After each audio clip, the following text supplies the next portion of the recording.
Estamos, bueno, pues eso, justo comenzando este diplomado en Justicia Electoral Digital, y hoy el tema que toca es Estado Constitucional, Democracia, Derechos y Justicia Digital, ¿no?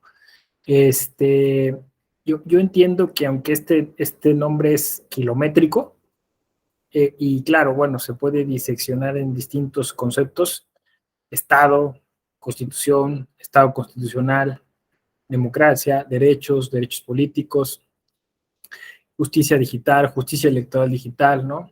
Justicia constitucional digital, justicia constitucional electoral digital, y así, ¿no? Podrías hacer muchas combinaciones, ¿no? Con esos temas. La idea es, como siempre, generar sinergias, ¿no? O sea, es decir, entender cuál es el contexto del propio diplomado, cuáles son los objetivos, cuál es la colocación de esta clase en el contexto de las demás clases, y además cuál es la coyuntura actual, ¿no? que obviamente es muy interesante y seguro pues muchos y muchas la traen en la cabeza, que es el asunto de la prisión preventiva oficiosa y su discusión pues a nivel constitucional, ¿no? O sea, digo, no podemos como evadirnos, ¿no? Y sin que esto quiera ser como oportunista, sino, insisto, justo para generar un ejercicio coyuntural, que es el deseable siempre en todo ámbito académico. Obviamente, reitero que estoy a su disposición para que en la medida de lo posible me puedan colaborar con sus comentarios, con sus experiencias a propósito de lo que aquí se vaya diciendo, incluso hasta con el tema de emocional, ¿no? O sea, cómo se van sintiendo, cómo van acercándose a los temas y cómo van tratando de hacer conexiones con los mismos, ¿no? Entonces, bueno, vamos a tratar de argumentar un poco en torno a esto, para ver si podemos generar algunos pequeños debates en torno a ello, ¿no? Bueno, lo que me parece que está muy a la mano, o sea, muy evidente en este largo título de esta clase, pues es el concepto de justicia digital. O sea, el concepto de justicia digital en el marco de eso que llamamos sofisticadamente Estado constitucional democrático de derecho, Estado constitucional democrático de derecho, ¿no? Hay quien le suma social, le suma algunas otras cosas, y obviamente, como decía yo, entre paréntesis, justicia electoral digital, y obviamente, pues, todo lo que tiene que ver entonces también entre paréntesis, en el Estado constitucional democrático de derecho respecto de los derechos humanos y concretamente de los derechos político-electorales, ¿no? Más o menos es el match que tenemos que hacer esta tarde, ¿no? Y entonces, si comenzamos por alguno de esos dos extremos para encontrar algunas claves hermenéuticas respecto a ese posible encuentro de estos dos conceptos, bueno, pues podríamos decir que de alguna forma el acceso a la justicia, y lo voy a decir más puntualmente, el derecho al acceso a la justicia, constituye uno de los conceptos de nuestra contemporaneidad, el cual más nos preocupa, ¿no? Que creo que tiene que ver con la prisión preventiva oficiosa, ¿no? Sí, porque curiosamente, bueno, pues el tema del acceso a la justicia nos lleva también al tema de qué es la justicia, qué tipo de justicia, y necesariamente a toda una idea sobre la administración de justicia, ¿no? A la administración de justicia como una actividad propia del Estado, ¿no? Entonces, ahí vuelve otra vez, ¿no? O sea, claro, puede haber estados totalitarios o autoritarios que tengan sistemas de justicia, que administren justicia, pero que no lo hagan bajo los estándares deseables, ¿no? Pero incluso estábamos discutiendo en la mañana en otro diplomado que también es posible que estados que se precian de ser constitucionales y democráticos tengan elementos o instituciones que no sean tan justas o que sean antidemocráticas o básicamente que sean autoritarias, ¿no? O sea, eso puede, es decir, que no partimos de generalizaciones, sino que, y claro, ese justo es el tema de la teoría constitucional, ¿no? Generalizar, hablar de marcos teóricos, y quizá le cuesta más trabajo adentrarse en la praxis, ¿no? En la práctica constitucional del día a día, y ahí es donde quizá encontramos nuestros puntos flacos, ¿no? Y por ahí pues se puede uno ir moviendo, ¿no? Digamos, entre la teoría y la práctica, y podríamos ir como midiéndole la temperatura a este tema de muchos modos, ¿no? Yo entiendo que si ustedes se inscribieron a un diplomado de esta naturaleza, pues obviamente su interés les llevaba hacia un poco el futuro de la justicia, ¿no? O sea, cuando le colocamos el adjetivo digital a la justicia, cuando apellidamos a la justicia digital, pues entendemos que se trata de un nuevo sistema, de una nueva concepción, de una nueva manera de ver la justicia. Y que entonces esa nueva manera está respondiendo a esta pregunta, a este planteamiento del problema que hice, ¿no? ¿Es accesible la justicia en México hoy? ¿Es accesible la justicia en el continente americano, bueno, en la región latinoamericana, ¿no? Por lo que respecta, digamos, al derecho convencional interamericano, y esas podrían ser las preguntas, ¿no? Es decir, ¿qué tan accesible es la justicia? ¿Qué tan accesible es? Porque ahí vamos a encontrar como unas mancuernas indisolubles, ¿no? Que van a sonar eslogan, pero que si uno las piensa un poquito detenidamente, tienen mucho sentido. Por ejemplo, sin democracia no hay justicia y sin justicia no hay democracia. Y voy a explicarme rápidamente, ¿no? Cuando decimos que no hay garantizado un pleno acceso a la justicia, posiblemente es un tema democrático. O sea, es un tema que no tiene que ver solo con un sistema de justicia que posiblemente es clasista, racista, ¿no? Posiblemente es así, sino también tiene que ver con una cultura en general donde la democracia no ha logrado cuajar del todo, ¿no? Por la argumentación que estoy tratando de hacer, yo creo que las posibles hipótesis a esto nos llevaría a mapear nuestra democracia. Me parece que es como, a ver qué les parece esto, pero ¿no creen ustedes que es como demasiado binario el asunto de o eres democrático o no eres democrático? O sea, como que me parece que hay demasiadas gradaciones y demasiados tipos de democracia, pero justo eso me pone en alerta. O sea, si pareciera que ipso facto nosotros denominándonos Estado democrático lo somos.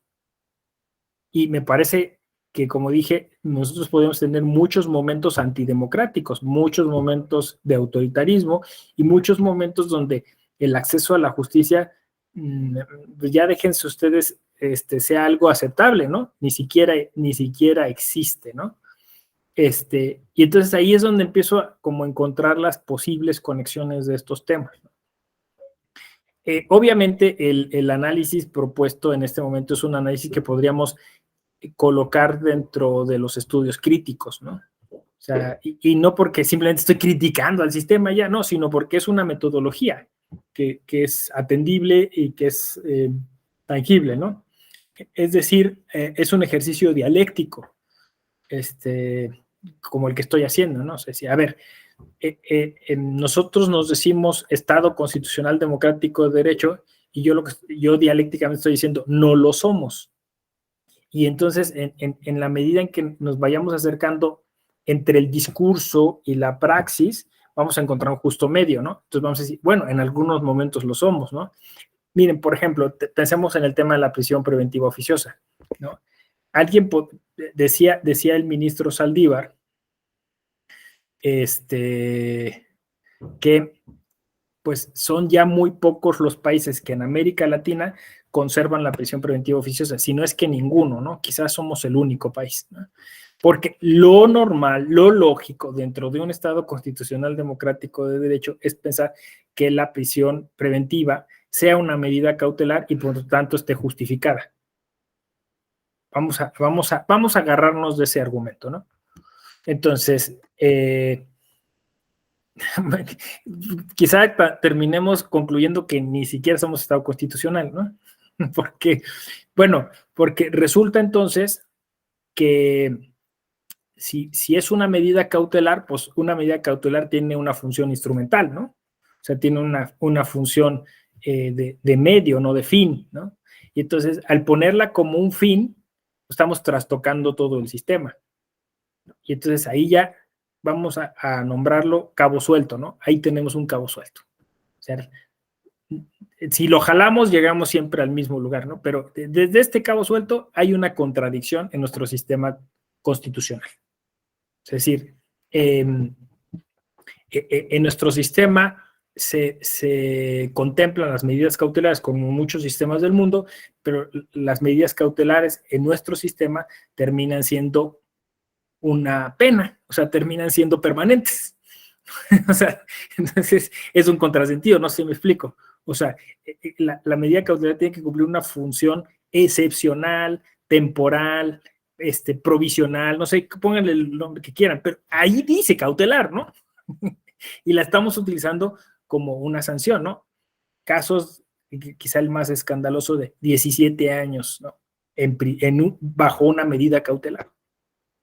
Entonces es algo que no tiene sentido, ¿no? O sea, cualquier persona fuera de este contexto de expertos y expertas diría, efectivamente no tiene sentido. Es un cabo suelto. Otro de los cabos sueltos que me parece nadie jaló mucho, y ahí ustedes tendrían que empezarse a preguntar, si somos democráticos, ¿por qué permitimos eso? O sea, ¿por qué permitimos que una gran parte de la sociedad mexicana sufriera injustamente una sanción de ese tipo, ¿no? Y eso va a recaer entonces en que a lo mejor no somos realmente democráticos, somos una cultura altamente autoritaria, muy semejante a la cultura nazi, ¿no? Porque lo que va a pasar es que nosotros, el gran argumento y la gran justificación es que, pero no vamos a dejar salir a los malos. ¿Qué va a pasar con todos esos malos en la calle, no? Y si sí son malos, ¿no? Entonces estamos atemorizados, justo como los nazis, ¿no? O sea, como la sociedad nazi, decir, no, es que los judíos vienen a robarte tu dinero, es que los judíos vienen a quitarte tus puestos de empleo, ¿no? Y si sí son malos, bueno, pues sí, que el Estado se encargue, ¿no? Y entonces se genera un estado de excepción permanente, como dice Giorgio Agamben, ¿no? Es decir, justificamos medidas coactivas y restrictivas de los derechos de un sector por miedo, ¿no? Que es lo mismo que está pasando en muchos estados que se dicen constitucionales democráticos de derecho respecto de los migrantes, o respecto de los refugiados, o respecto de los indígenas, y en casi todo el mundo respecto de las mujeres, ¿no? Entonces, sí hay, vamos a llamarlo así, una justicia selectiva, sí hay una interpretación selectiva. Esta metodología, que justo lo estoy diciendo, estudios críticos, ¿no? Muy cercana al realismo filosófico, pues empieza a hacernos sentido, ¿no? O sea, a conectar cosas. Hay otro cabo suelto que podríamos como jalar, ¿no? A ver, la Constitución mexicana nos lo enseñaron, yo creo que desde la primaria. Uno de los principios rectores del constitucionalismo mexicano es la presunción de inocencia, ¿no? Lo sabemos, todo el mundo lo sabe, los niños lo saben, la presunción de inocencia. ¿Y qué significa eso? Que hasta que no haya una sentencia firme, tú eres inocente. No tiene mayor argumentación, no se me explico, o sea, hasta que no haya pruebas, no haya un debido proceso, no se haya escuchado a todos los testigos, tal, y el juez diga, definitivamente estoy convencido, sin ningún lugar a duda razonable, que esta persona es culpable, entonces sigue siendo inocente. Lo cual supone que entonces todas las personas que están en prisión preventiva oficiosa se les está vulnerando el principio de inocencia. Entonces, claro, esto quiere decir que entonces o sea, no es lógico pensar que la Constitución se contradice, porque la Constitución es un texto. Lo que se contradice son las interpretaciones sobre ese texto, ¿no? Ahí hay otro cabo suelto, ¿no?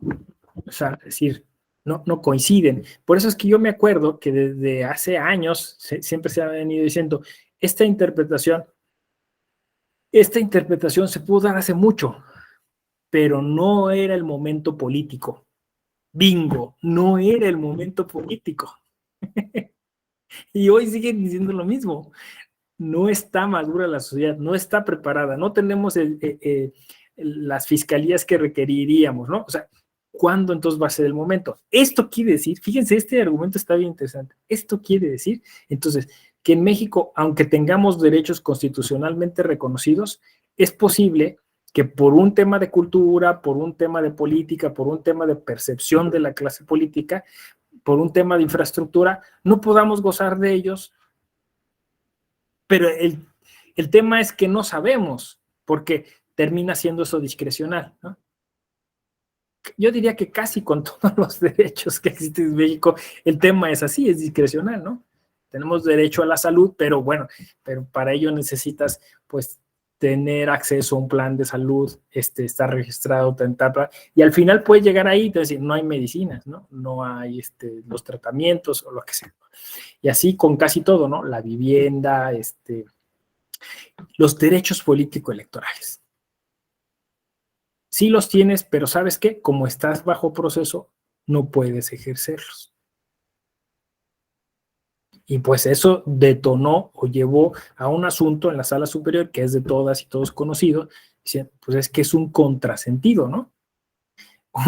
Y fíjense, el Tribunal Electoral, o sea, ahorita estamos correteando la Suprema Corte, pero el Tribunal Electoral ya lo dijo hace mucho, ¿no?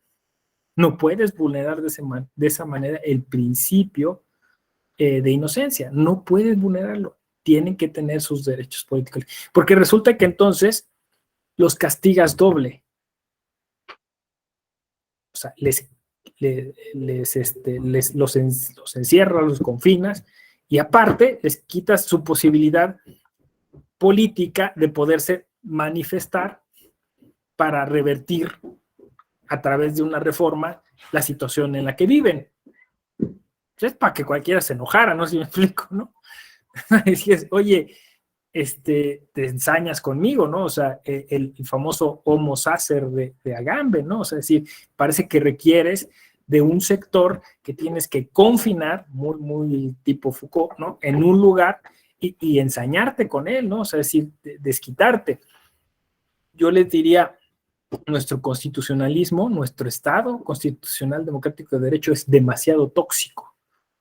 Es decir, o sea, genera codependencia porque tienes que estar exigiendo los derechos a través de los propios procedimientos que el Estado te da, ¿no? Pero te vapulea todo el tiempo, o sea, nos está golpeando todo el tiempo y nosotros apoquinamos, apechugamos, son frases que solo un mexicano entendería, ¿no?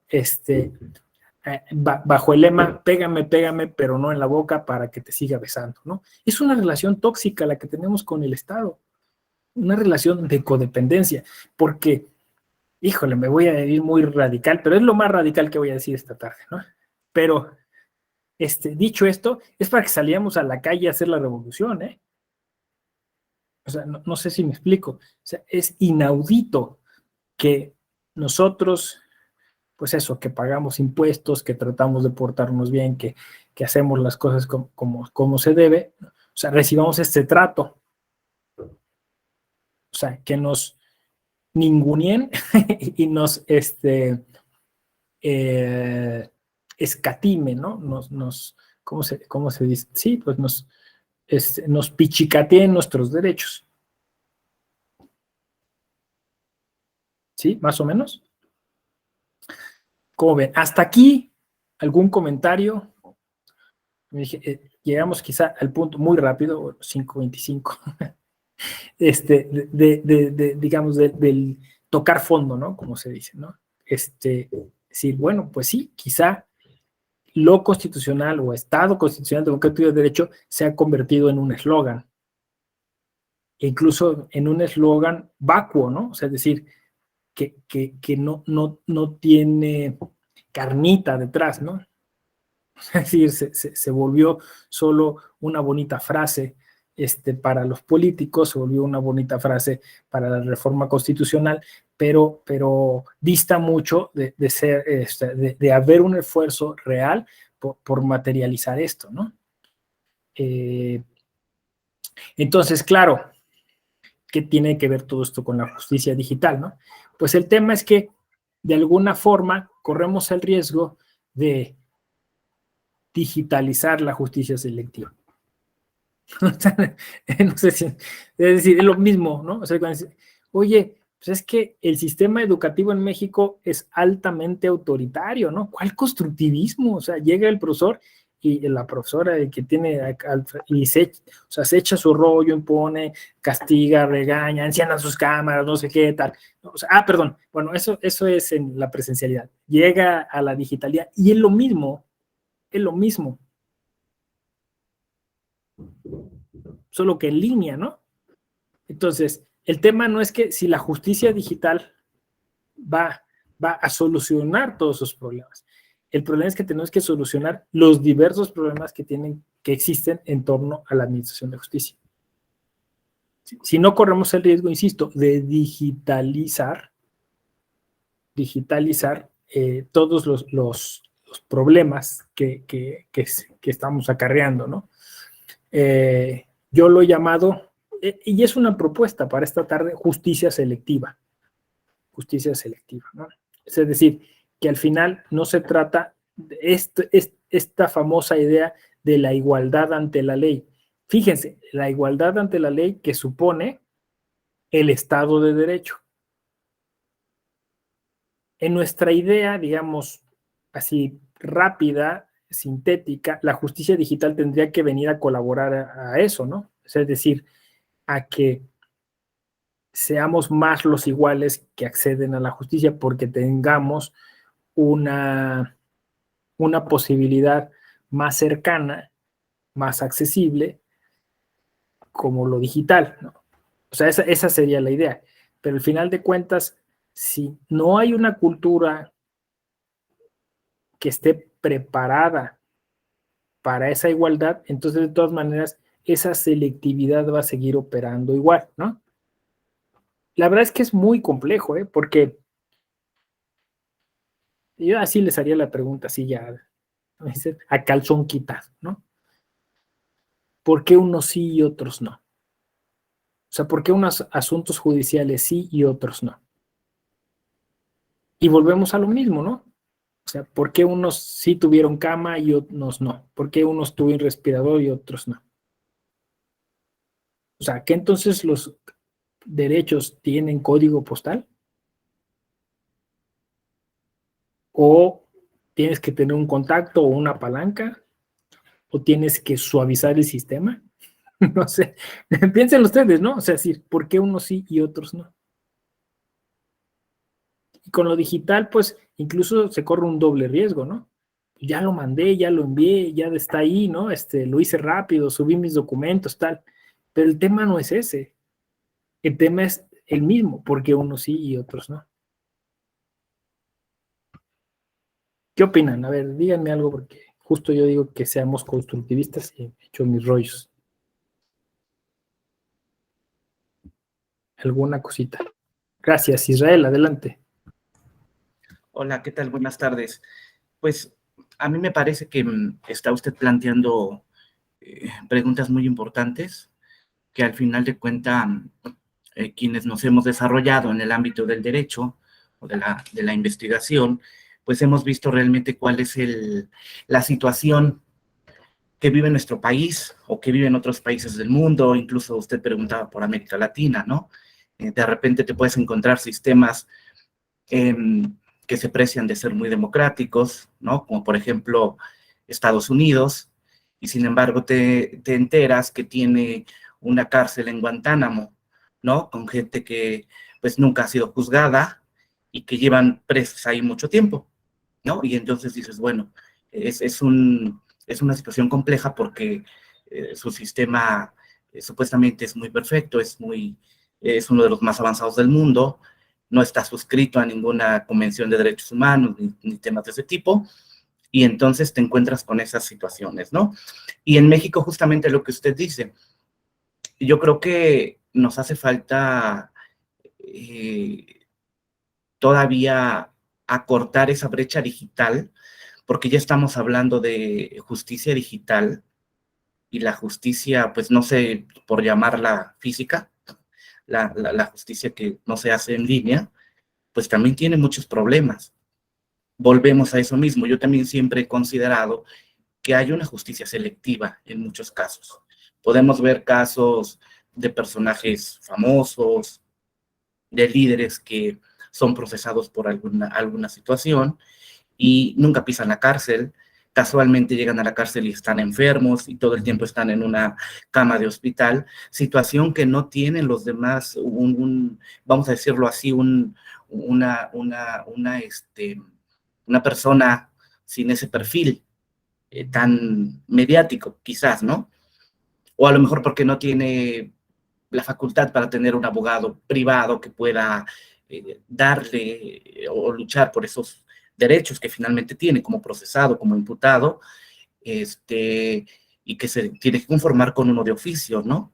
Digo, y no por demeritar el trabajo que pudiera hacer una persona de oficio, pero podemos entender que un abogado de oficio, por ejemplo, para una persona que está siendo procesada, pues no solamente es el único caso que tiene, no se aboca las 24 horas a estar viendo qué puede hacer en el caso en particular, ¿no? Entonces, este tipo de justicia que tenemos el riesgo de traspasarla ahora al ámbito digital, pues yo creo que sí hay un riesgo muy alto de que se pueda también trasladar. Vuelvo a insistir en esta parte, la brecha digital en México es terrible. Tan solo aquí en la misma Ciudad de México hay alcaldías que evidentemente pueden tener algún acceso a Internet, pero te vas a otras alcaldías y no existe esa misma posibilidad. Entonces, eso ya te da una limitante para la gente, para los ciudadanos, el ciudadano común, para poder acceder a este tipo de justicia, ¿no? Comentaba yo en clases pasadas, incluso al inicio de la pandemia, cuando de repente nos dicen cerrar todo y que tienes que adaptar tus procesos, ¿no? Tus procesos de comunicación, tienes que decirle a la gente, es que traigo un oficio, sí, pero ya no te lo puedo recibir, tienes que mandármelo a un correo, cuando mucha gente en su vida hay un cierto rango de edad de personas que no han tenido acceso siquiera a saber cómo se crea un correo electrónico, que no utilizan redes sociales, y entonces esto va y sigue avanzando esta pirámide para llegar a una parte privilegiada y selecta, que es quien tiene acceso a estos medios, ¿no? Entonces, sí me parece que son temas muy complejos que debiéramos de analizar de fondo. Pareciera que únicamente este diplomado era como de, no, pues vamos a ver cómo voy a accesar mis solicitudes y cómo voy a cargar mis documentos, y no, o sea, plantea una serie de problemas, que están ahí girando alrededor del tema de la justicia digital, y que al final de cuentas también tiene que ver pues con el Estado, que el Estado nos tiene que proveer de todos estos servicios, porque justo como veíamos en clases anteriores, muchas de las plataformas son privadas, tienen un fin probablemente distinto al que persigue el Estado, al que persigue los mismos ciudadanos, y entonces esto nos va generando una serie de problemas que evidentemente en algún momento tendremos que resolver y tendremos que discutir nuevamente, ¿no? Hablamos mucho, usted lo decía, en el tema de esta discusión de la prisión preventiva oficiosa, y que bueno, al final, yo no sé si solamente sea un cambio en el concepto, ¿no? A mí que me ha tocado vivir de repente eh, temas en el sentido de estar vinculando a proceso a un feminicida, o sea, yo creo que ahí no hay mayor discusión. O sea, se le están aportando en ese momento al juez de control elementos suficientes para poder determinar que esta persona cometió ese determinado ilícito, ¿no? Entonces, me parece que no sé si solamente es el cambio del concepto, porque evidentemente tenemos una prisión justificada, es otra figura, ¿sí? Pero al final tenemos que pensar en otras vertientes, como es en el tema de las víctimas, que es un tema que también se ha dejado, pues, de repente de lado, que no se les ha escuchado lo suficiente a las víctimas para saber, bueno, a ver si es un feminicida y le ocasionó un daño a mi familiar, pues igualmente cualquier testigo, cualquier familiar de esa víctima directa, pues corre o tiene el riesgo de poder tener una, algún peligro, ¿no? Entonces, sí me parece que es un tema complejo, el tema de la prisión preventiva que está ahorita en boga, y vuelvo a insistir, creo que la justicia sigue siendo, pues, de las élites también. Y eso tendríamos que buscar la forma de que no ocurra lo mismo en esta nueva vertiente de justicia digital que todo el mundo estamos tratando de buscar, que creemos que nos va a facilitar la vida a todo el mundo, pero que también presenta una serie de problemáticas que tendremos que resolver. Gracias. Sí, no, gracias a ti, Israel. Definitivamente se trata de una respuesta multifactorial, ¿no? Y el tema es integral, ¿no? O sea, no se resuelve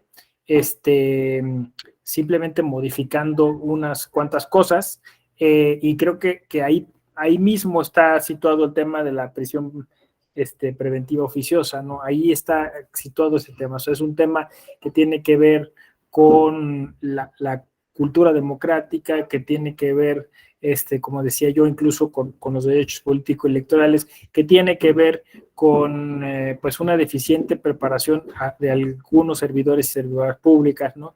Que tiene que ver con la falta de infraestructura, y si eso lo trasladamos a lo digital, dices bien, Israel, pues esto no es que se va a solucionar ipso facto, porque además tenemos el tema de la brecha digital, tenemos la falta de infraestructura en muchos lugares y zonas del país, ¿no? Ciertamente va a favorecer porque, bueno, pues igual en lugar de trasladarte hasta una ciudad distante donde pueda estar situado el órgano jurisdiccional, bueno, pues quizás te puedes ir a la siguiente cabecera municipal, en población donde haya un nodo de internet, pero de todos modos, ¿no? O sea, todavía hay fíjense, si hay una deficiente, un deficiente sistema de educación,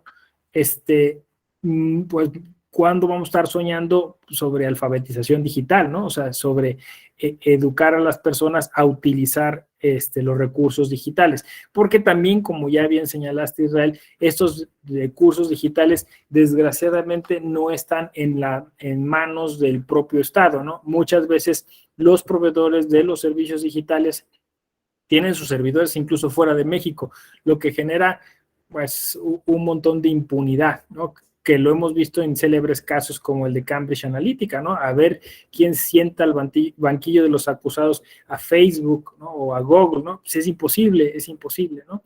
Y de alguna manera tienen un poder tremendo, pues al utilizar todos estos datos personales, a veces de manera inescrupulosa. Y los estados están inermes frente a eso, ¿no?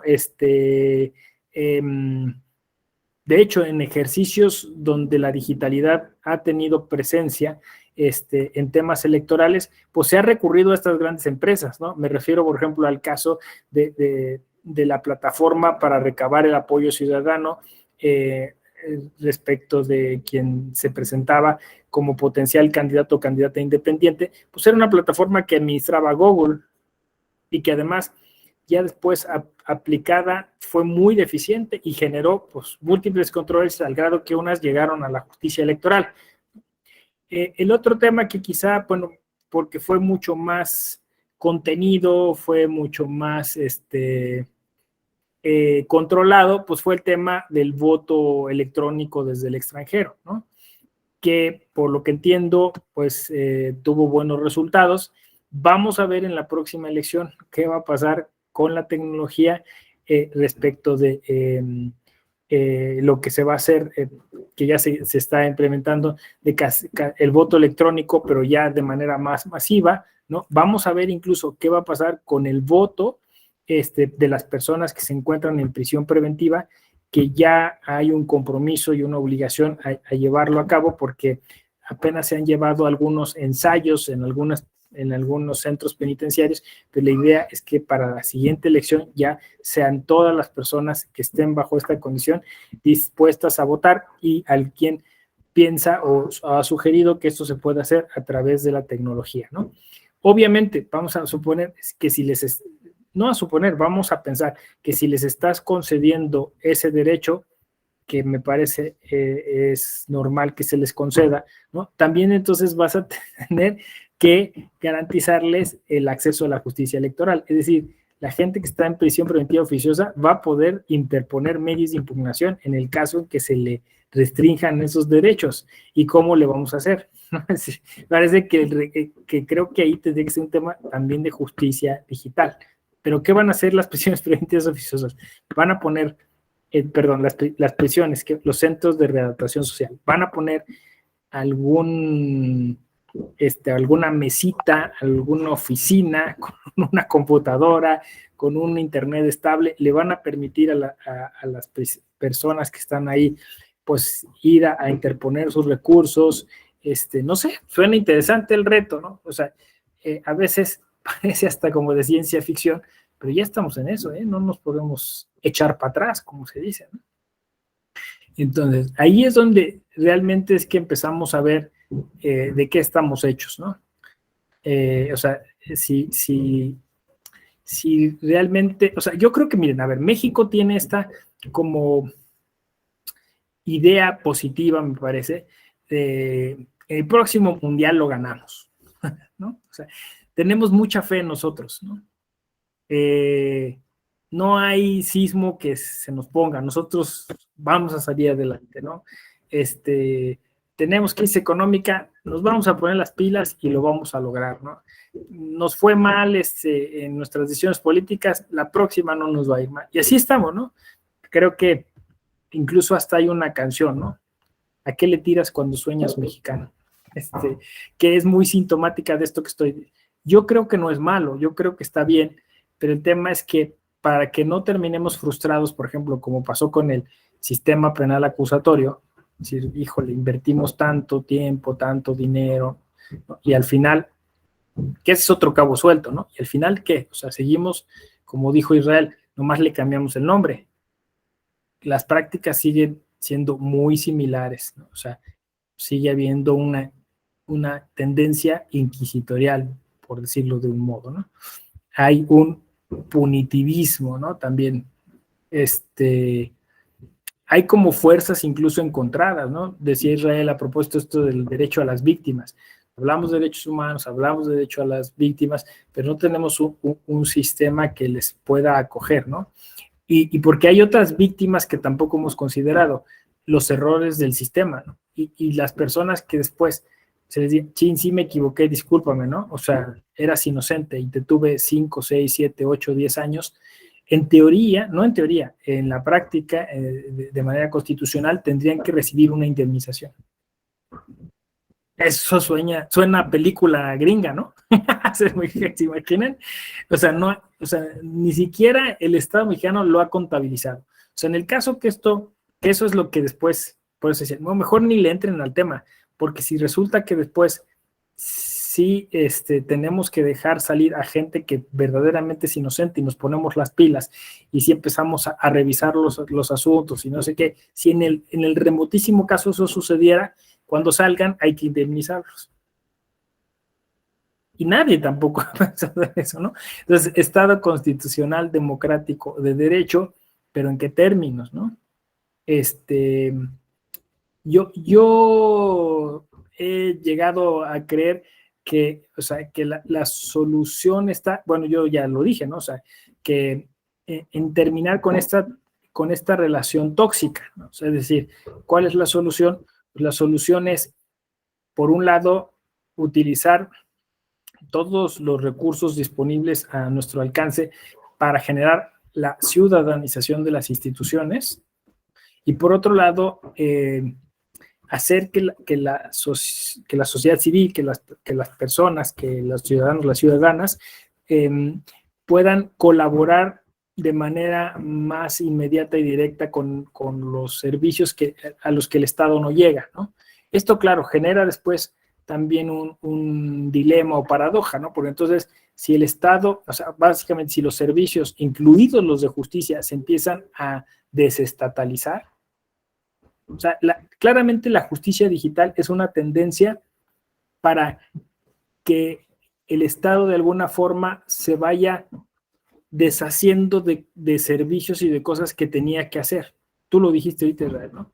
Muchas veces la justicia en línea quizá no va a estar ni siquiera en manos de servidores y servidoras públicas, ¿no? Va a estar en manos de empresas, de contratistas, de expertos en tecnología, que claro, van a estar acompañados de un experto o de alguien que venga del tribunal o del órgano jurisdiccional en cuestión, pero al final, o sea, estamos asistiendo por esta vía y por la implementación de los medios alternos de solución de conflictos a una desestatalización de la justicia.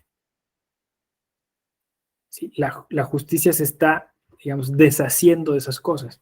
¿Y qué va a pasar? O sea, va a estar el Estado dispuesto a renunciar a, pues, a esos ingresos en aras de apoyar propuestas ciudadanas para hacer esto más eficaz y eficiente? Yo no lo sé, ¿no? O sea, eso también me genera muchas dudas. Yo siento que, al contrario, el Estado está cada vez pidiendo más recursos, ¿no? O sea, curiosamente, pidiendo más recursos, pero haciendo más deficientes los servicios. Que eso es lo que en todo el mundo hoy está sucediendo y le llaman populismos, ¿no? De diferente índole y bajo distintas ideologías. Pero, o sea, es eso, ¿no? Es decir, estados que todavía siguen siendo obesos y que encontraron como una especie de negocio, por decirlo así, el decir en el discurso que ya no son obesos. ¿No? No sé si me explico. Miren, por ejemplo, en el tema de las víctimas, el Estado dice, mira, en teoría tendría yo que darte una cantidad, acompañarte, acercarte a terapias, pero no me alcanza, no puedo, entonces sé resiliente, vete a tu casa y haz catarsis, ¿no? Haz yoga, ¿no? Y dices, oye, ¿en serio? O sea, ¿has llegado a ese cinismo, no? O sea, con un discurso que era bueno, como la resiliencia, le dio la vuelta. Entonces ahora le decimos al Estado, oye, Estado, no fuiste intercultural, ¿no? No consideraste los sistemas normativos internos, ¿no? Bueno, pues sabes que ahora lo reconozco, hazte bolas, ¿no? O sea, acábate con tu comunidad, con tus vecinos, con tu comunidad interna, yo ya no me ocupo de eso, o sea, ya no, o sea, soy tan intercultural que te dejo que te destruyas allá, ¿no? Y ya no te garantizo el acceso a la justicia. Fíjense, o sea, cómo le va dando la vuelta, ¿no? Entonces, creo que el tema de la justicia digital también está por ahí. Porque dice, piensa mal y acertarás. Entonces el Estado va a decir, bueno, pues es que, pues tú lo operas, ¿no? Ese sistema. Debiste saber, ¿no? Debiste contemplar, no sé. Oye, pero es que hubo un apagón en toda la zona. Pues sorry, ¿no? O sea, se cayó la base de datos, se perdió la información, no había un respaldo, o sea, cientos de cosas pueden pasar y me parece que, o sea, justo es eso, o sea, hay una especie de como de me desresponsabilizo, que es buena porque, claro, insisto, se trata de la desestatalización de eso. Pero entonces, ¿qué va a pasar si el Estado deja de hacer lo que le toca hacer? Porque hoy la clase tenía que ver con Estado constitucional, ¿no? De derecho. Sí, Israel, adelante. Sí, perdón. Ahora que comentaba usted ese aspecto sobre el papel del Estado, el Estado constitucional, porque ya hablar de Estado constitucional, pues te habla de instituciones, ¿no? Entre una de ellas, pues justamente el Poder Judicial. ¿Cuál es el papel entonces del Poder Judicial? ¿Qué Poder Judicial estamos teniendo? ¿Qué jueces estamos teniendo? Porque al salir a relucir esta discusión de la prisión preventiva oficiosa, en la cual se habla pues de muchas vertientes, también está saliendo a relucir que entonces los jueces no están haciendo lo que les toca. O sea, no, ¿quién es el causante de que una persona lleve 17 años, 15 años, 10 años en la cárcel sin una sentencia, cuando incluso muchos de ellos ya hasta rebasaron la sentencia que probablemente le pudiera haber tocado, ¿no? Pero entonces, ¿cuál es el papel de los jueces? Entonces, para poder tener derecho o para poder acceder a esta justicia primero, tendríamos que hablar de cuál es el papel del Poder Judicial, ¿no? Pareciera, y yo lo he visto constantemente, pues que los jueces son una especie de un poder supremo al que difícilmente puedes tocar, que pueden hacer lo que quieran, que incluso en sus resoluciones muchos jueces hasta legislan a su conveniencia, ¿no? Y que te quedas sorprendido realmente de lo que llegan a manifestar en ocasiones. Entonces, esta problemática, y ligándolo con el tema de las víctimas, que bien lo decía usted, se queda a veces aparte, queda como aislado. Yo creo que no hay, primero, es un barril sin fondo el tema de las víctimas en este país y en muchos otros, sobre todo un país como este, situado en la realidad que estamos viviendo, que venimos de un país que supuestamente emprendió una guerra contra el narcotráfico, contra un poder fáctico como el narcotráfico, que hay muchísimas víctimas, que hay muchísimos desaparecidos, y que hasta ahora el Estado no ha sido lo suficientemente capaz de poder brindar o acceder a la verdad. Y acceder a la verdad, pues es parte de la justicia. Hoy en día no sabemos qué pasó con 43 estudiantes, y eso es muy lamentable. O sea, yo de verdad sigo sin poder entender cómo en este país pueden desaparecer 43 personas y no saber nada de ellas, ¿no? Entonces, eso es parte del derecho que tiene el, el- la, el- la sociedad de este país de poder acceder a esta justicia, porque pues sigue existiendo además, y yo lo he comentado en ocasiones con algunas otras personas, que incluso hay mucha insensibilidad de parte de los mismos servidores públicos. Y contraponiendo el tema de lo digital contra lo real, contra lo físico, pues te encuentras que se vuelve tan impersonal que nunca te enteras que quien promovió un juicio pues fue Israel Rodríguez, y nunca lo conociste y nunca supiste, ¿no? O sea, se vuelve completamente impersonal el tema. Si en las cosas que se llevan a cabo en un ambiente personal, cara a cara, ante un ministerio público, ante un juez, existen este tipo de situaciones donde el servidor público no tiene la preparación suficiente, ¿no? Por ejemplo, yo he comentado un tema que me sucedió a mí de repente con un ministerio público, donde buscábamos a una persona desaparecida, posteriormente se encontraba en una fosa común, y solicitamos pues la entrega de los restos a la familia, y de verdad que, o sea, lo que el Ministerio Público me comentó fue, o sea, de una frialdad tan brutal que de verdad me quedé muy sorprendido, y no lo he podido superar, creo yo tampoco, ¿no? En el tema de que cuando le pido que nos entregue los restos, me dice, es que yo, ¿y para qué lo quieren? O sea, lleva 5 años ahí. O sea, no entiendo por qué, o para qué quieren sacar los restos, para sacarlos de un hoyo y meterlos a otro. O sea, yo me quedé así y dije, ¿cómo?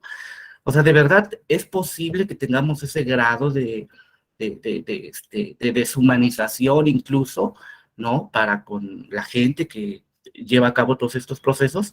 Entonces, son problemas, vuelvo a insistir, que vuelven a trasladarse al tema de lo digital, ¿no? Si todavía no tenemos bien aprendidas las lecciones en el tema de la justicia, pues, digamos, normal, física, pues en el tema de lo digital nos va a plantear retos todavía mucho mayores, ¿no? Y insistir a poder exigir como sociedad, porque finalmente muchos de estos cambios que se han generado a lo largo de la historia, en el tema de derechos humanos, en el tema de acceso a la justicia, pues son cambios empujados por la misma sociedad.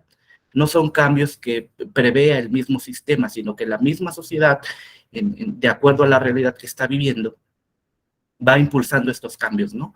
O sea, es como para que, como usted mismo lo decía, saliéramos a las calles y decir, algo está pasando, no están haciendo bien las cosas, y quienes estamos pagando todo esto somos nosotros, ¿no? Porque finalmente el Poder Judicial forma parte de una, pues, democracia dorada, de una, una burocracia dorada, y que no ha estado a la altura, siendo honestos, de las circunstancias sociales y del país, ¿no? Sí, totalmente de acuerdo contigo, Israel. Fíjate que tocaste puntos sumamente importantes. En la mañana teníamos un diplomado en ética, estamos hablando de ética judicial, y tocamos este tema, ¿no? De la falta de vocación de servicio. Yo leía, pues, una, pues, no es una ley propiamente, es un acuerdo del Consejo de la Judicatura, en donde se detalla cuáles son los principios rectores de la carrera judicial, ¿no? Y bueno, excelencia, profesionalismo, y ahí se define qué es vocación de servicio, ¿no? O sea, me lo pasó una colega de la Suprema Corte, que siempre tenemos estos temas, Erika Zárate Villa, y entonces me decía, ahí está definido qué es vocación de servicio, ¿no? Ella incluso agrega que esta vocación de servicio está ligada a una mística, ¿no?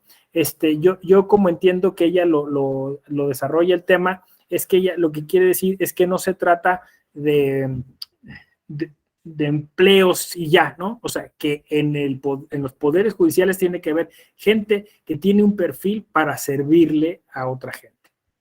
Y entonces llegamos a la conclusión, pues, que eso no existe, ¿no? Lo que tú estás diciendo, ¿no? O sea, más bien hay prepotencia, y que uno dice, bueno, es que hicimos una reforma en algún momento en el 94 justo para que la gente que trabajara dentro del los poderes judiciales ganara un poquito más, se destacara un poquito más. Y eso, en lugar de verlo como, es mayor compromiso, es mayor responsabilidad, se vio al contrario, no, pues ahora yo soy de otra categoría, tenés, como dijiste, a una burocracia de oro, y se trastocó todo, ¿no? Entonces, ahora la gente que está en el poder, no es la generalidad, pero al menos esa es la percepción, la gente que está en los poderes judiciales, en general, es gente insensible, es gente con poca vocación de servicio. Esa es la conclusión que teníamos, ¿no? Incluso la reflexión hacíamos una secretaria de Estado y Cuenta de la Suprema Corte de Justicia de la Nación y un profesor investigador del Tribunal Electoral, ¿no? Es decir, podríamos llamarla incluso hasta autocrítica, si quieren, ¿no? O sea, porque está viniendo desde dentro y porque lo constatamos todos los días, ¿no? Entonces, sí, eso es uno de los factores que terminan siendo determinantes en el posible cambio. Entonces, pues sí, pueden cambiar, puede decir la Corte que la prisión preventiva oficiosa ya no va, que como dijiste tú, tal, pero el tema es, bueno, ¿vamos a tener la infraestructura humana para ese cambio? Y parece que no. En la mañana llegamos a la conclusión que entonces sería necesaria mayor capacitación, ¿no? Mayor actualización de los servidores públicos, otra vez de nuevo revisar cómo está ingresando la gente al Poder Judicial, cuál es la carrera judicial e insistir en estos temas de ética, ¿no? Insistir y no cansarse de insistir, porque esto no es un asunto de ya tomé un curso ya, ¿no? Es un asunto de revisarlo todos los días. Ese básicamente fue el planteamiento en el diplomado de la mañana. Entonces, es cierto, o sea, tienes toda la razón. Y por otro lado, hablaste de un tema trascendentalísimo, que es el derecho a la verdad y a la memoria, ¿no? Yo creo que después de ver, miren, los documentales, a veces por los documentales casi son docudramas, porque pues, obviamente hay una musicalización, hay un guión, hay todo, pero bueno, son muy ilustrativos, y me refiero pues a los que hemos visto últimamente, como es el caso, no sé, de una película de policías o el de Historia de dos secuestros a propósito de la prisión preventiva oficiosa en Tabasco, y este último, ¿no? El caso Florence Cassés, ¿no? Una novela criminal. Y bueno, y los múltiples documentales a propósito de Ayotzi, ¿no? Pues lo que te queda claro es que nada te queda claro. O sea, es un, perdón la expresión, es un desmadre. O sea, hay cientos de versiones, hay pruebas alteradas, hay gente incluso del extranjero diciéndonos, están cabrones ustedes los mexicanos, o sea, ¿cómo le hacen para alterar las pruebas a esa magnitud, para establecer narrativas contrarias al sentido común, ¿no? O sea, están en otro nivel, ¿no? Respecto a o sea, aquí Better Call Saul se quedaría corto, ¿no? Se quedaría pendejo, o sea, con la capacidad que tenemos para inventar narrativas, ¿no? Entonces, aquí no existe ni la verdad ni la memoria. Seguimos sin saber qué pasó en el caso Florence Cassés, ¿no? Seguimos sin saber, y ahí en el documental, pues, o sea, te pasan la toma del expediente, como dice, tú empiezas a leer eso y lo único que te queda claro es que, como dije, nada está claro, ¿no? O sea, todo está enredadísimo. Y parece que fuera a propósito, parece que fuera un sistema. Pero vean qué curioso, y vean qué lastimoso, ¿no? Porque el ministro ponente de ese asunto es Saldívar, o fue Saldívar, que ahora es presidente de la Corte, que ahora está impulsando eso. Entonces, como que todo conecta, o todo no conecta, o todo desconecta, y la verdad se queda uno un poco como, pues así, muy preocupado, ¿no? Porque parece que ni siquiera hay la voluntad política para eso, ¿no? Porque por otro lado, tenemos otro problema que me parece que es coyuntural y que seguramente todo el mundo estará preocupado a propósito de la justicia selectiva, ¿no? Está el tema de lo que llamarías la SAL, los factores reales del poder, ¿no? Y en este país, un factor real del poder es la milicia. O sea, está cantadísima esa historia, ¿no? Es decir, este gobierno llegó con la idea de supuestamente meterlos en cintura, no dejarse, incluso regresarlos a los cuarteles, no sé, sí, a los regimientos, etcétera, y ciudadanizar o civilizar la seguridad pública. Y estamos ahora justo al revés, ¿no? Ahora se va a militarizar toda la seguridad pública, ¿no?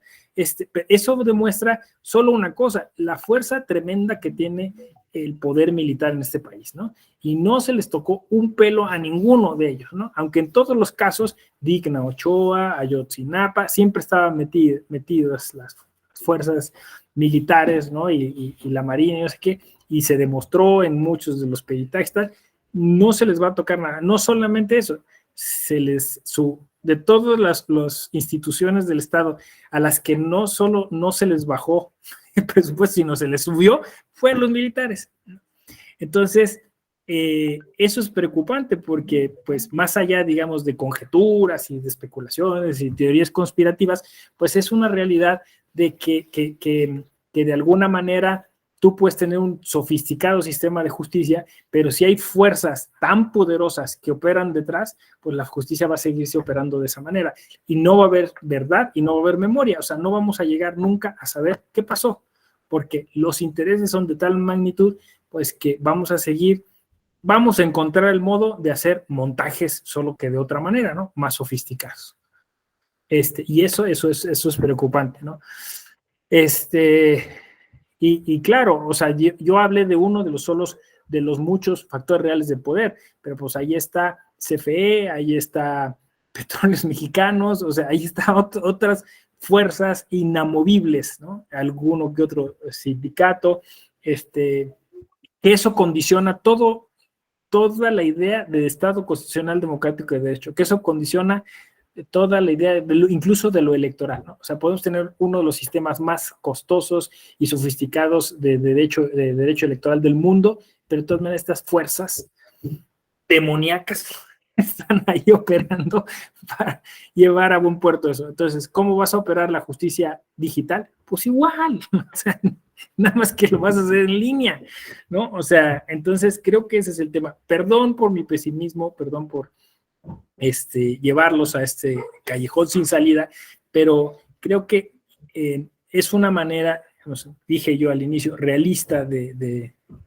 mapear la cuestión, y entonces ahora sí tratar de solucionarlo, ¿no? Entonces, ¿cómo hacemos que la justicia digital en realidad contribuya y no venga a ser pues un elemento más de ese tipo de sistema? Pregunto yo a ustedes, ¿qué opinan? ¿Qué podríamos hacer? ¿Qué estrategias se les ocurre, ¿no?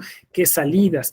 Yo sé que dicen, bueno, pues como lo está planteando, pues está cañón, ¿no? O sea, pero yo sí veo algún, ¿cómo podríamos llamar?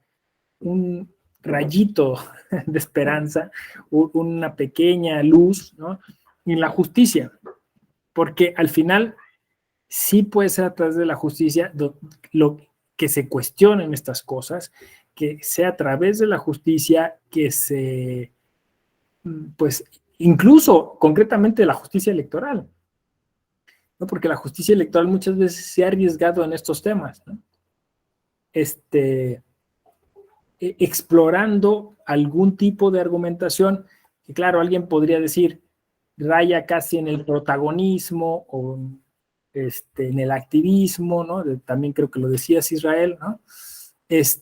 Y volvemos al tema de la ética, porque para saber si realmente esa causa es para tener reflector o realmente se está siguiendo porque se tiene la convicción que de ese modo pues, se van a mejorar los derechos de muchas mexicanas y de muchos mexicanos, ¿no? Pero bueno, pues al menos otra vez volvemos a tener la esperanza que quizá a través de la capacitación, a través de un cierto tipo de foros, pues de estarnos insistiendo en esos temas, pues le llegue el mensaje, ¿no? A los juzgadores, al personal jurisdiccional, y diga, bueno, pues al menos la justicia digital vamos a tratar de operarla de un modo un poco más imparcial, un poco más responsable, de un poco más democrática, y yo creo que ahí, pues, sí podría haber estrategias, ¿no? Justo eso, para que al menos en el tema electoral, de ahí podamos tener opciones de personas que tengan esa vocación de servicio, tanto dentro de la justicia y de la justicia electoral en concreto, como también a quien va a operar el sistema político.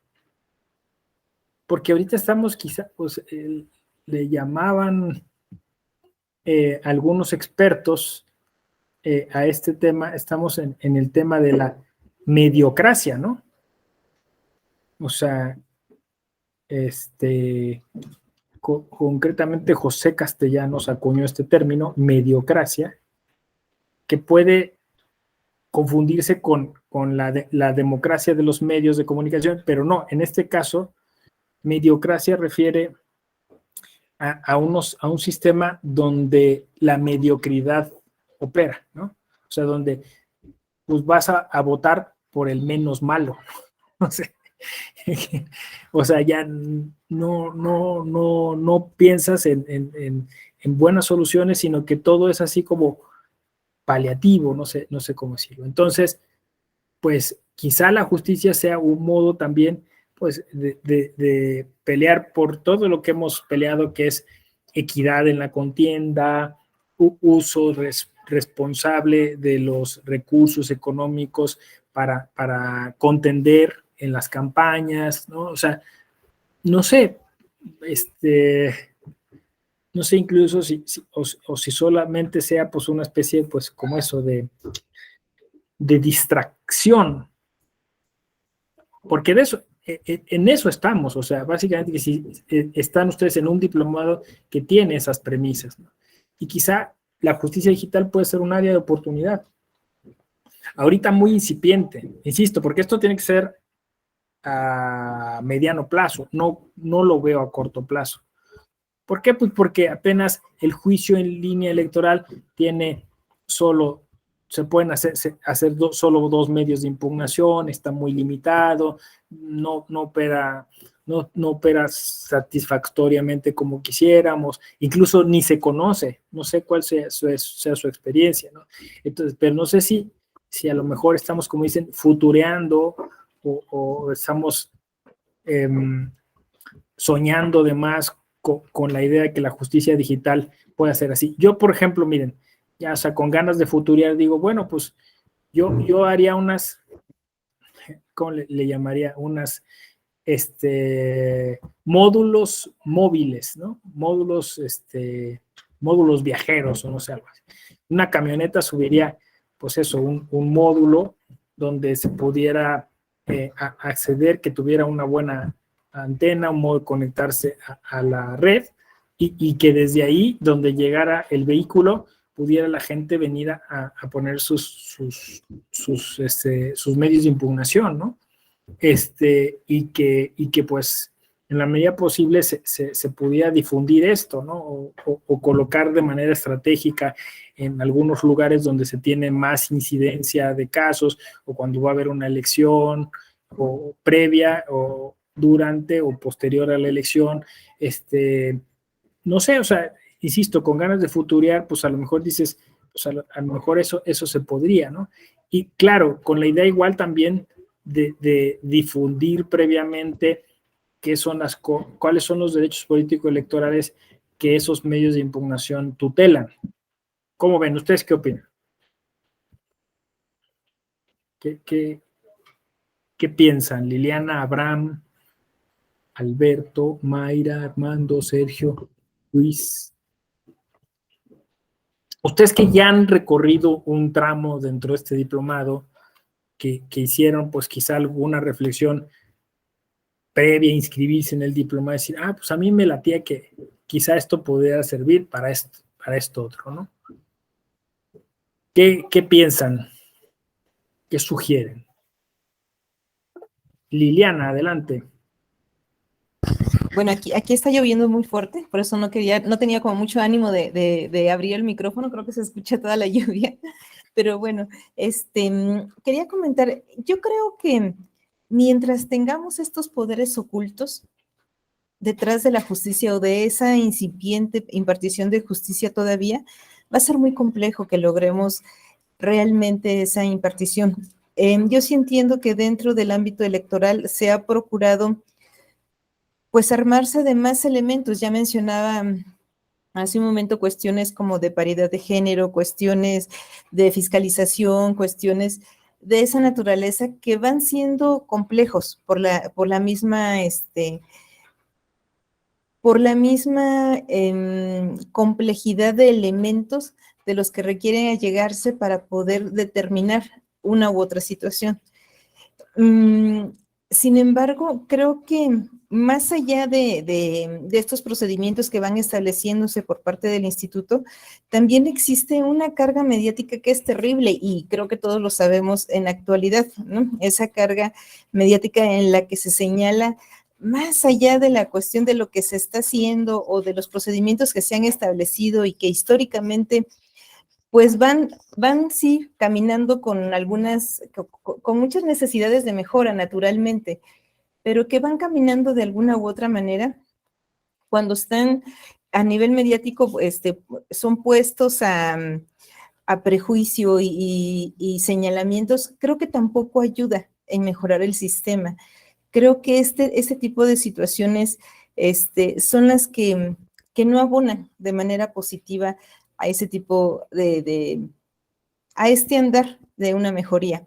Ahora, si hablamos de una situación más, no ordinaria, pero bueno, hace algún tiempo estuve litigando y realmente sé también por algunos compañeros, algunos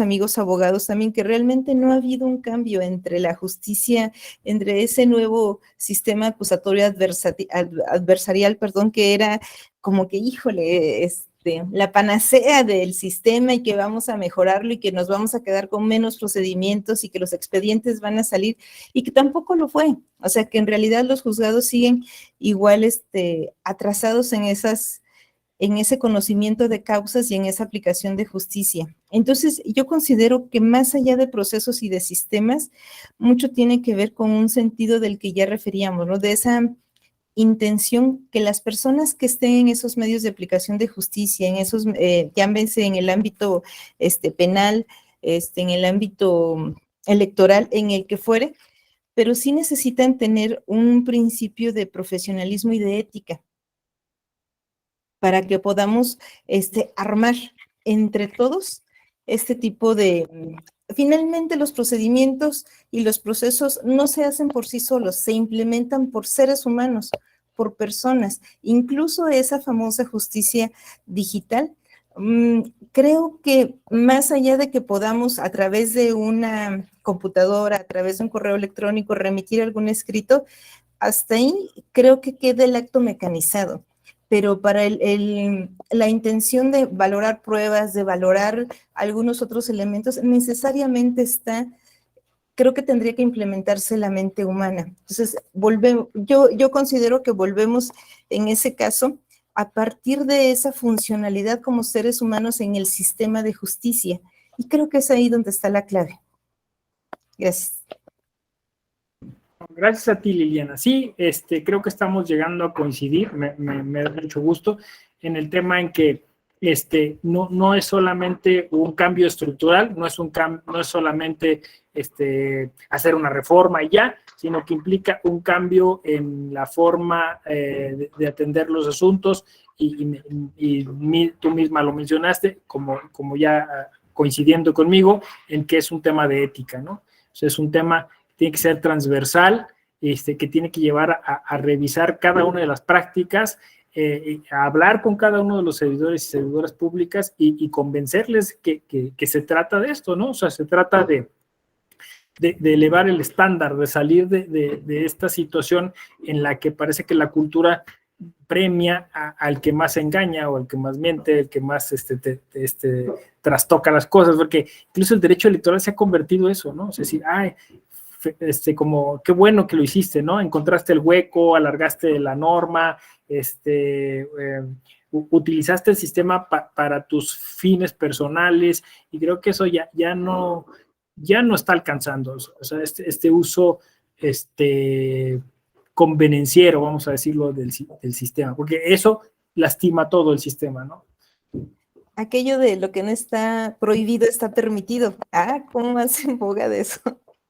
Ándale, exacto, ¿no? Entonces están búsquele, y eso genera que se carguen el sistema mismo, ¿no? O sea, que terminen por echarlo a perder. Sí. Así es, tristemente. Muchísimas gracias, Liliana. Pues muy buena participación. ¿Alguien más que nos quiera comentar algo? Están ahora las dos Lilianas juntas. Sí. Muy bien. Bueno, pues miren, entonces la intención de esta clase pues era, como dije al inicio, articular todos estos conceptos, ¿no? Que pueden ser muy complejos, muy profundos, que podrían dar casi cada uno de ellos lugar a una clase particularizada, pero teniendo en consideración que se trataba de asociarlos a la justicia en línea. Yo diría así como una gran conclusión, que bueno, pues bien es cierto que como estados contemporáneos nos hemos marcado el compromiso de garantizar un acceso pleno a la justicia, como lo marca la jurisprudencia de la Corte Interamericana, ¿no? Que esto significa, acceso pleno significa que sea eficiente y eficaz. Esto quiere decir que no es cuando al Estado le dé la gana, sino como se dice a veces con el eslogan pronta y expedita, pero que muchas veces no es así, ¿no? Entonces, debemos revisar, porque lo que estamos llegando a concluir es que a veces puede que esté la infraestructura, puede que esté escrito, puede que esté reconocido constitucionalmente, pero no hay la cultura, no hay la disposición de la gente que opera el sistema para que sea así. Entonces, y entonces lo opera de manera selectiva, que fue lo que dije, que además, bueno, pues hay unas fuerzas tremendas ahí que condicionan la imparcialidad, la objetividad y la independencia de los asuntos, y que entonces, pues eso nos lleva necesariamente a hablar de ética otra vez, ¿no? Es decir, a plantear el retorno de la ética para que entonces, como les comentaba, pues la carrera judicial y el personal que está adscrito a los órganos jurisdiccionales tenga como principal objetivo, pues alcanzar esa excelencia que ahí marcan esas reglas, ¿no?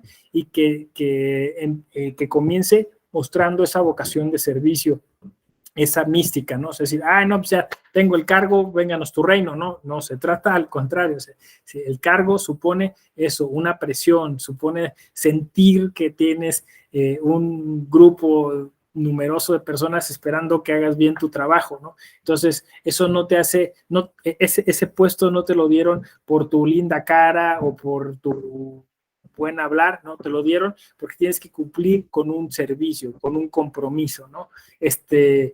No es una prebenda, un privilegio, ¿no? Es un cargo, es un servicio. Yo creo que ahí habría que insistir, y entonces quizá ahí la justicia en línea, la justicia digital, tenga cabida, ¿no? O sea, nos facilite las cosas. Y como dije yo, de manera creativa, permita generar que ese acceso pleno a la justicia, pues sea más sencillo. Porque quizá en un primer momento no será para todos, por lo que ya dijimos de la brecha digital, pero al menos algo funcionará. Decía yo el caso de la prisión preventiva, ¿no? Los que van a votar, que están en esa situación, pues seguramente es más fácil llevarles una urna digital, como se llama, y eventualmente llevarles los medios de manera digital, pues que estarlos dejando salir a interponer sus medios de impugnación. Ojalá se resolviera, ¿no? Que dice Israel, no es nada sencillo, se resolviera el asunto de la prisión preventiva oficiosa y ya su derecho a votar lo ejercieran fuera, pero en cómo se ven las cosas parece que no será así, y entonces tenemos esa vía y pues al menos le facilitaremos el ejercicio de esos derechos a una comunidad que no lo ha tenido, ¿no? Bueno, pues yo por aquí me estaría deteniendo, creo que se cumplió cabalmente con el objetivo de la clase. Me dio mucho gusto haber estado esta tarde con ustedes, les deseo un feliz proseguimiento de jornada, ya casi pues yéndonos a la tarde-noche, todavía no se sabe bien a bien cuándo comienza la tarde-noche, es una polémica, pero podremos nosotros hoy de manera consensuada decretar justo en este minuto el inicio de la tarde-noche. Así que me dará mucho gusto encontrarlos en algún otro espacio de esta Escuela Judicial Electoral y si no, bueno, en las redes sociales. Gracias, cuídense, bonita tarde. Muchas gracias, doctor. Gracias, hasta luego. Hasta luego. Muchas gracias, doctora.